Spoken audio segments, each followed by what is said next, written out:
Au thème de cette séance, nous allons aborder la notion de champ électrique.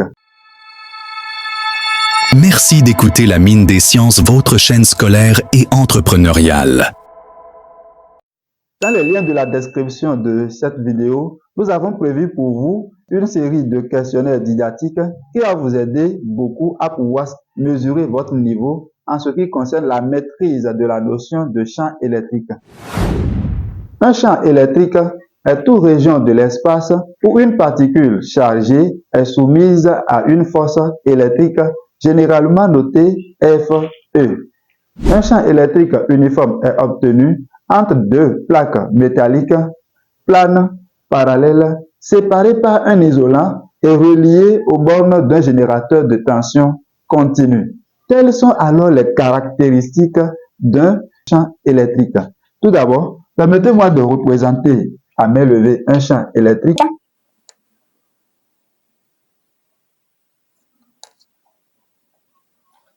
J'ai essayé de représenter ici un champ électrique et nous avons deux plaques, les plaques P1 et P2. Je suppose ici que la plaque P1 est chargée positivement et la plaque P2 est chargée négativement.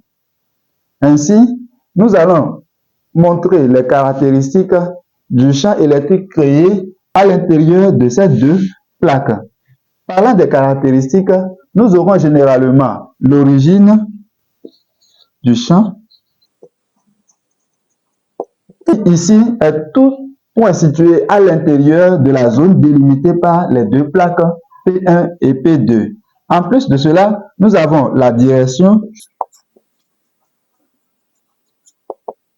Le champ E créé à l'intérieur de deux plaques est toujours perpendiculaire aux deux plaques. Ceci étant, le champ créé à l'intérieur de ces deux plaques sera représenté de manière à ce que ce soit perpendiculaire aux deux plaques. Nous allons d'abord connaître le sens du champ E.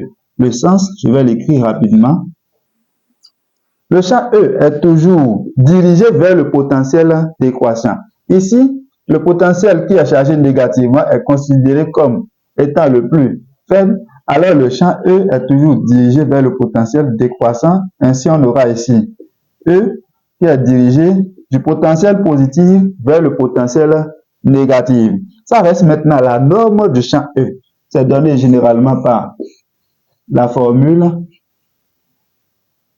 E qui est toujours égal à U qui est la tension aux bornes des deux plaques P1 et P2 divisé par la distance D qui sépare les deux plaques.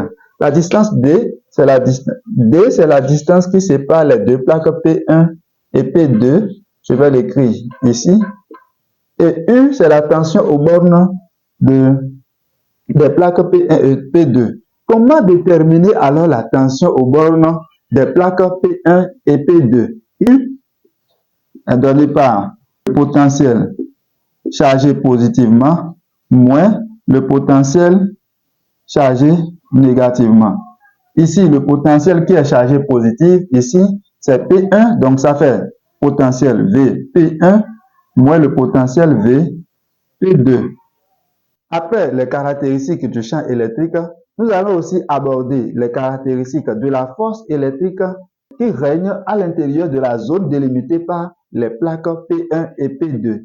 L'origine de la force électrique Fe à l'intérieur des plaques P1 et P2 est tout point situé à l'intérieur de ces plaques.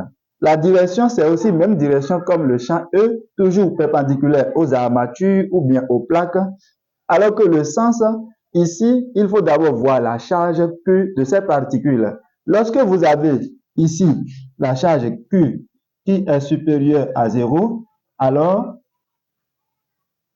le champ E et la force électrique Fe sont de même sens. Je vais l'écrire. Sont de même sens.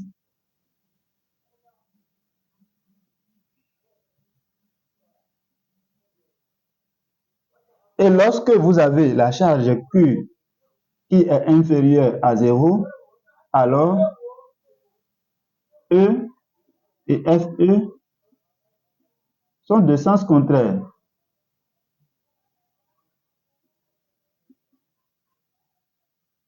sont de sens contraire.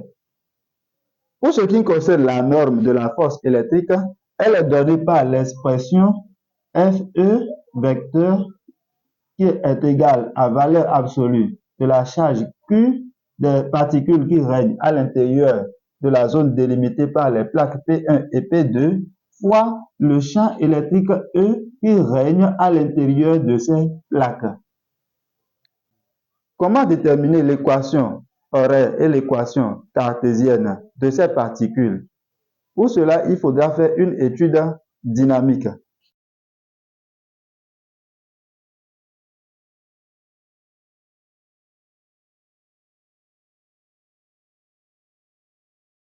Donc, nous allons faire une étude dynamique, donc on va préciser le système. Ici, il s'agit des électrons de charge Q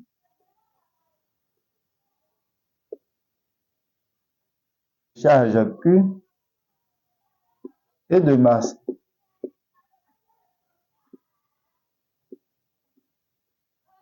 M. Nous allons parler du référentiel.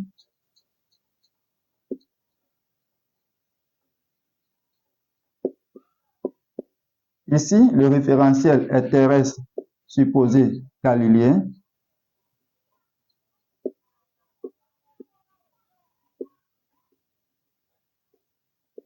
Supposé galiléen.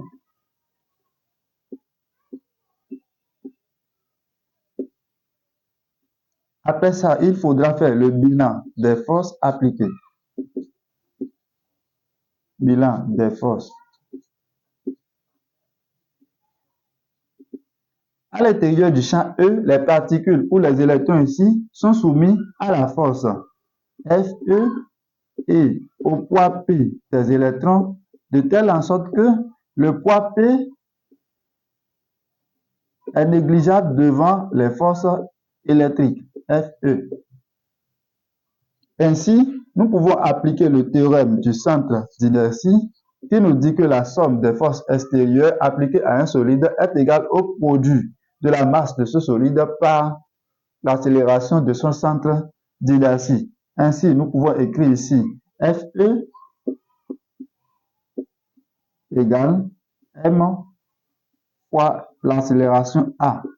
Or, nous savions que la force électrique Fe est donnée par l'expression Q fois E.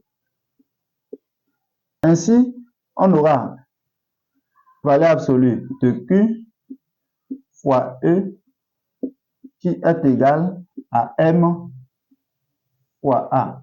On peut donc tirer l'accélération ici, A, qui est donnée par l'expression valeur absolue de Q fois E sur M.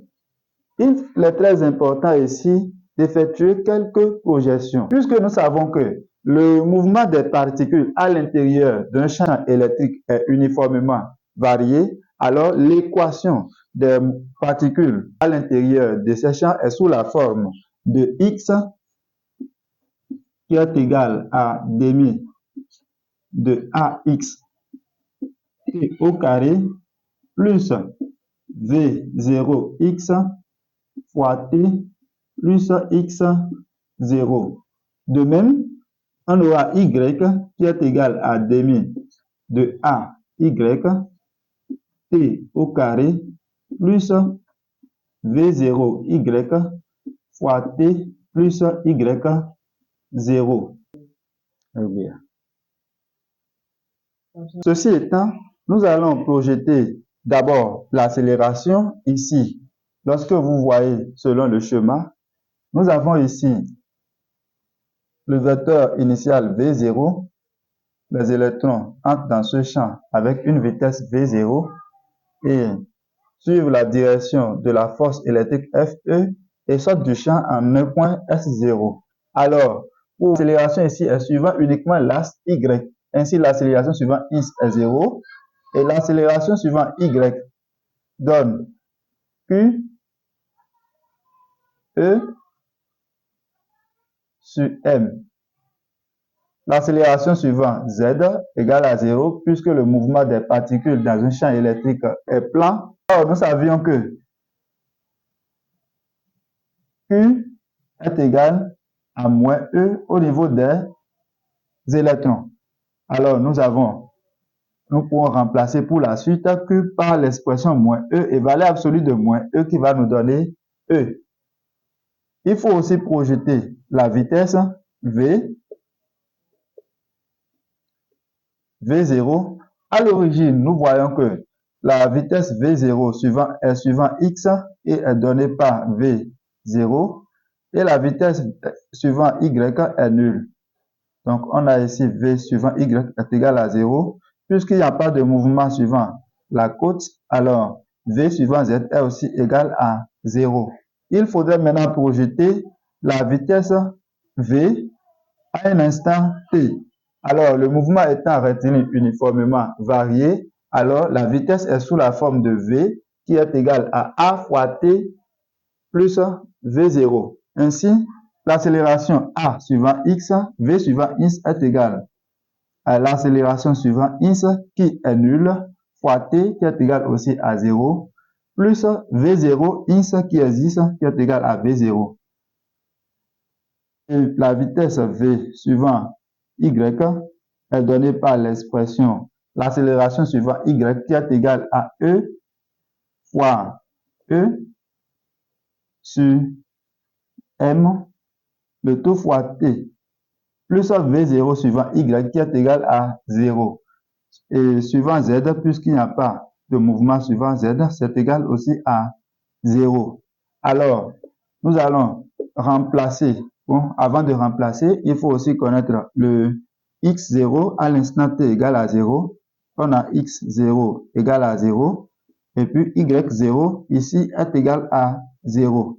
Ainsi, nous pouvons remplacer toutes ces données dans l'équation de la trajectoire, l'équation caractéristique de la trajectoire, ce qui nous amène à trouver ici x qui est égal à a, 1 demi de a ins était égal à 0, alors toute cette partie est nulle, plus v0 ins qui existe bel et bien, ça fait v0 ins fois t, plus ins0, plus ins0 est égal à 0, alors ça va faire plus 0.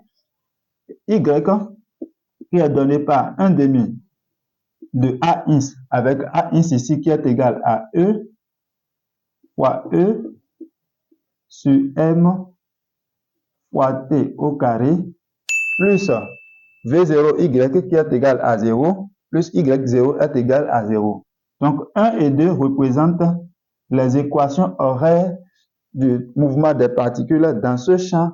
Pour déterminer l'équation cartésienne de la trajectoire des particules dans ce champ, il suffit de tirer dans l'une des équations le paramètre t et de remplacer cela dans l'autre équation. Ceci étant, lorsque nous prenons l'équation, la première ligne, alors on a ici x qui est égal à v0 t, ce qui voudra dire que t est égal à x sur v0. Je vais appeler ça 3. Je vais remplacer cette dernière 3 dans ce qui nous amène à trouver y égale 1 sur 2 de E par E sur M, le tout fois T au carré avec T égale à X sur V0, le tout au carré. Alors, on aura finalement Y égale E fois E sur 2 M V0 au carré, le tout fois X au carré. Et voici l'équation cartésienne de la trajectoire des particules dans ce champ.